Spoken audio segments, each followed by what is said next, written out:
Salut tout le monde! Aujourd'hui, j'ai fait une vidéo assez spéciale sur un sujet qu'on n'est pas habitué de discuter réellement entre nous.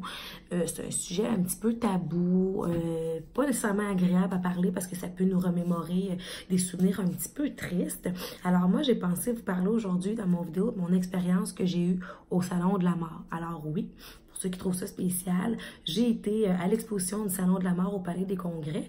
J'étais allée parce que j'étais super curieuse de savoir ce qu'ils pouvaient faire avec une genre d'exposition comme ça, Salon de la Mort. Je me dis, on parle de quoi là-bas, puis ça donne quoi de faire une journée comme ça. Mais en fait, ça a été super intéressant. Je pense que c'est des choses que, à notre âge surtout, on pense pas, mais qui sont quand même importantes de penser.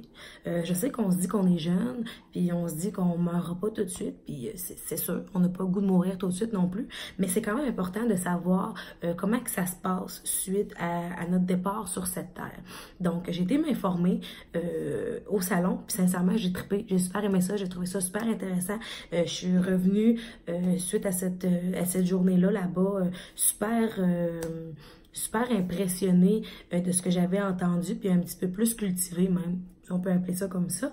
Alors, je vais vous parler de certaines choses que j'avais vues qui pourraient peut-être être intéressantes, qui pourraient peut-être aussi vous intéresser. Surtout que là, on est dans une bonne mode écologique, et c'est une super de bonne chose d'ailleurs. J'ai pris un petit pamphlet pour vous ici que je voulais vous montrer. Je ne sais pas si vous étiez au courant que suite à un décès, vous pouviez devenir un arbre après. Moi, c'est la première fois que j'apprenais ça, puis j'ai trouvé ça super cool quand j'ai vu que c'était possible. Alors, je vous montre le petit pamphlet ici. Je sais pas si c'est à l'envers.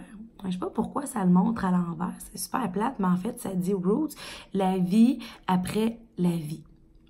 Alors, en fait, ça t'offre comme une urne écologique, là, et puis tu plantes ça où tu veux. Donc, ça peut être dans ta cour, dans une place accessible, dans les salons, pas dans les salons, mais dans les cours funéraires, je sais pas si c'est comme ça qu'on appelle ça, là, mais où que des cercueils et tout ça. Pas des cercueils, mais des pierres tombales, excusez-moi. Dans les cours comme ça.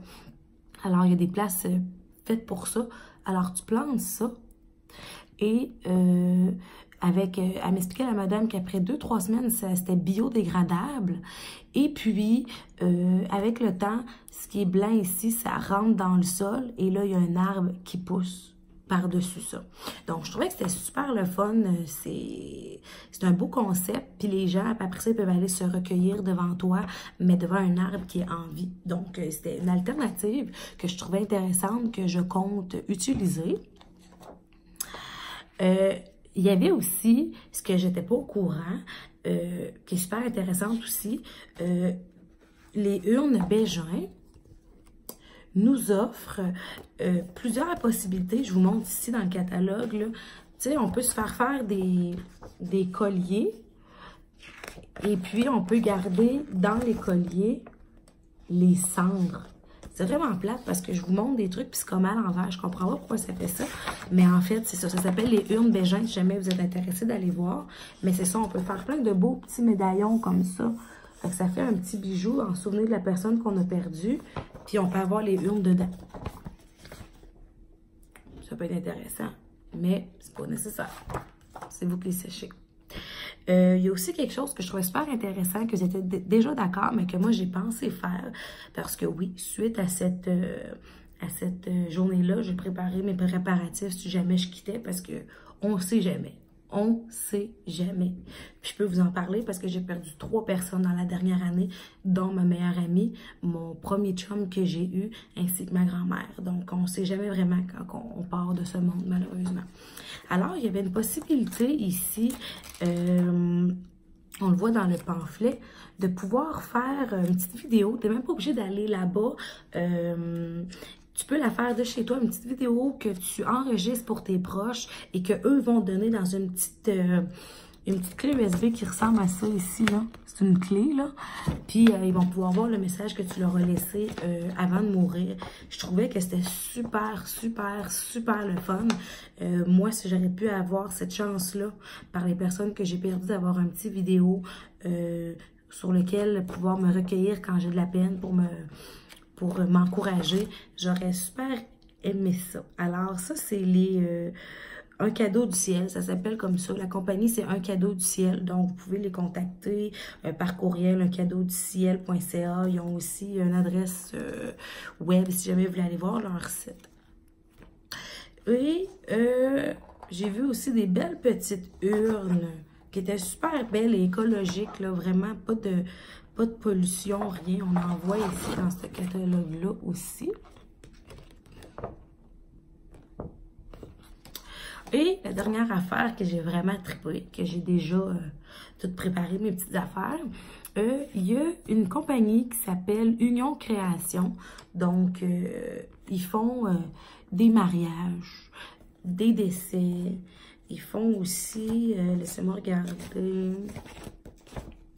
ils font aussi, c'est ça, des mariages et puis des décès. Alors, ce qui est le fun avec ça, c'est que tu peux organiser un party 1 an suite au décès. Donc, je trouve que c'est super bon. Puis moi, c'est sûr que je vais faire ça, là. Pourquoi? Parce que quand on vient d'apprendre qu'on perd quelqu'un, sur le coup, on est vraiment désastré. Et durant la première année, on réalise pas trop. On a de l'amertume, on est fâché, on est en colère. On comprend pas trop. On a beaucoup de tristesse aussi. On comprend pas pourquoi la vie s'acharne sur nous, etc. On passe par... plusieurs étapes, ce qui est les étapes du deuil. Mais 1 an plus tard, ça fait toujours aussi mal, mais on comprend un peu plus. Donc, de pouvoir se rencontrer tout le monde qui était proche de la personne qu'on a perdue et de célébrer ça positivement, ça fait changement que de se réunir puis de brailler encore parce qu'on a braillé quasiment tous les jours de l'année, tu sais.